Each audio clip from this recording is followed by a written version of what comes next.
Bake Show, hello. Talk about someone who's ahead of schedule.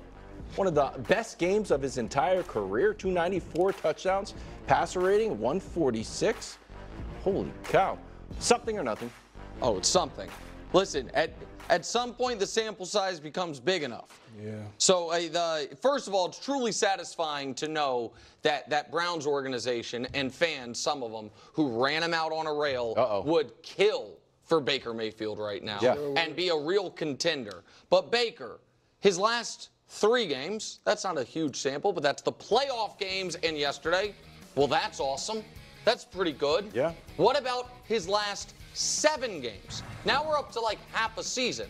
Oh, that's still really awesome. 300 yards a game, 115 rating, last 7 games. By the way, since I brought up the Browns, Greg, here's Baker's last 7 games compared to Deshaun's entire career in Cleveland. Why does Nick talk like, when he talks about a player that he likes, why does he talk like it's his brother or his son or his father? Like, that's the one thing that I don't understand. He acts like this is my guy. I told you this from the day one. This is my brother, and no one else believed it. Like, I don't understand what it sounds like. He takes like responsibility for the success of other players. I'll never get it. He's only 300 yards behind him. He's already got him crushed in touchdowns and lapped in passer rating. So, now this, Brew, to your point earlier, this is another example of, oh yeah, awesome wide receivers helps. And Mike Evans is still great. Yeah. The kid they drafted in the 3rd round had a big game, and Godwin's still really good. But yeah, I mean, Baker's a good quarterback. He's a good quarterback. Yeah, this is something, man. And if I could go back, and re-etch who I had winning the AFC South, NFC South, excuse me, it would be them because of Baker. Wow. So you're done with Kirk and the Falcons. I'm saying I can't be because I can't. You know what? Do that. But Josh, are we going to let Greg? No, we're not. I'm going to. It's okay. Big Show guy. Well, Baker's friend of the show. You can do that. He's not turning the ball over. Like, he's super efficient. He's putting the ball where it needs to be. He's getting the ball to his playmakers. He's found a home, and he's there to stay, man. Like, Baker is the real deal. Yeah. It's something. He looks great. And what I like is that, and this is what probably a lot of young quarterbacks could use, it's maturity. Yeah. And I get could break you, but for him, it made him. He had the talent, but he needed the maturity, and now he's grown up a lot, and it's showing on the field. Greg, petition.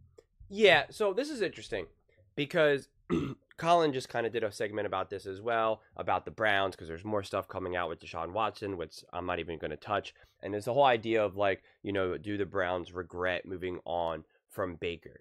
And the reality is that I think Baker needed all those things to happen for him to mature, for him to grow into the quarterback that he is. He needed the Brown situation to explode. He needed to feel bad. He needed to look in the mirror and say, okay, what am I doing?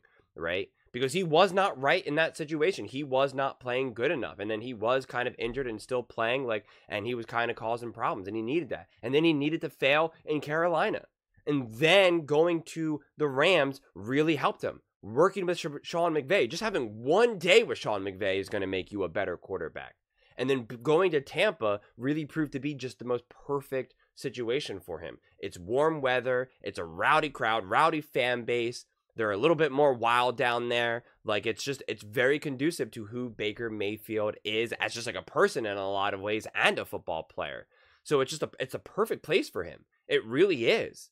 They're not getting massive press, right? The Tampa Bay Buccaneers don't get the same level of the same level of coverage as, say, the Dallas Cowboys, the Kansas City Chiefs, the Buffalo Bills, right? Some of these other more top teams, more popular teams, the 49ers. And so Baker can go under the radar a little bit at times, the Tampa Bay Buccaneers as a whole, which I think then also can kind of benefit him because we know he doesn't love the media, doesn't love all that energy. And so there's not people constantly talking about him, right? There's not a lot of endless takes of people in the media talking about how Baker Mayfield's not good, Baker Mayfield's not good, Baker Mayfield's not good. So he's not being exposed to that. Although I think he's probably a lot better at dealing with those things now as he was earlier in his career. I think he's probably a little bit more insulated, very similar to like Russell Westbrook being more insulated in OKC, where as soon as he went out of there, the media is a lot more difficult. He's not a hometown player. They didn't draft him. So these other markets like LA and stuff are like, what's wrong with you? What's wrong with you? What's wrong with you? And he's kind of getting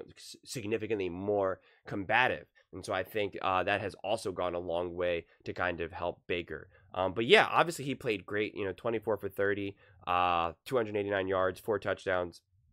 My only thing is that it was against the Commanders, and I think we have to just tap the brakes. This makes Baker Mayfield fans so angry, but I've said this about all these teams who have done really well, or all these quarterbacks that have done really well. You have to tap the brakes when you're playing a team that we're not so sure how good they are. I mean, the Washington Commanders were the second worst team last season. They just were. I mean, look what Derek Carr did against the Panthers, right? Like, and the Panthers are an awful team. So we have to just tap the brakes. And like I've said this again about virtually every single team out there. It just is what it is. You can't just say, oh my God, this was unbelievable. This was unbelievable. It's something. That's why it's absolutely something. It's not nothing. I'm not dismissing it. I'm not saying, oh my God, well, all he did was beat a bad team and this was blah, blah, blah, blah, blah, blah. No, but we have to see him do this. And it doesn't have to be this good, but we have to see him play great, play top level against the Lions, against the Eagles, right? Like we have to see these other games where he's playing better teams. That's what we have to see. We just do, right? Like, I think I've always said that I think Baker Mayfield is a good quarterback, but to me, he's just a little too inconsistent to be considered great or elite. Definitely not elite. There's only like 2 quarterbacks who I think are really elite right now at this point. There's a few quarterbacks who are trying to get into that party, but the ones who are reliably elite, to me, there's only 2. And so it's going to be interesting to see this season for the Bucs. The fact that the Falcons completely lost a winnable game really goes a long way. I know a lot of people are now starting to be a little bit more higher on the New Orleans Saints. So that's going to be interesting to see if they actually continue that momentum, or did they just get the feast on a really bad team for their week 1. I know John Middlecoff has the Saints winning the division, and I think he has the Buccaneers second. I don't know if he has the Bucs in the wild card. So yeah, it's going to be interesting to see if the Falcons can kind of right this ship. Do the Saints continue with their momentum, and then does this become a 2-3 team fight, right? Like, is this actually a lot harder of a division than maybe other people imagined, or do the Bucs keep their momentum? They keep balling out. Can they steal a win against the Lions and prove that they are for real? If they go out and beat the Lions, then like I will absolutely start to look at the Bucs as a top team in the NFC. Without a doubt, that is where my mind will be. If they beat the Lions, if they actually just really compete and go toe-to-toe with the Lions for 4 quarters, and it's a close game, but it's a close game because of true reasons that the Buccaneers are doing, and not because Jared Goff just threw a terrible interception or that there was an untimely fumble on like the 10-yard line, right? It's just clear that no, the Bucs can handle their own against this team, then I'll put them in, I'll consider them a top team in the NFL without a doubt.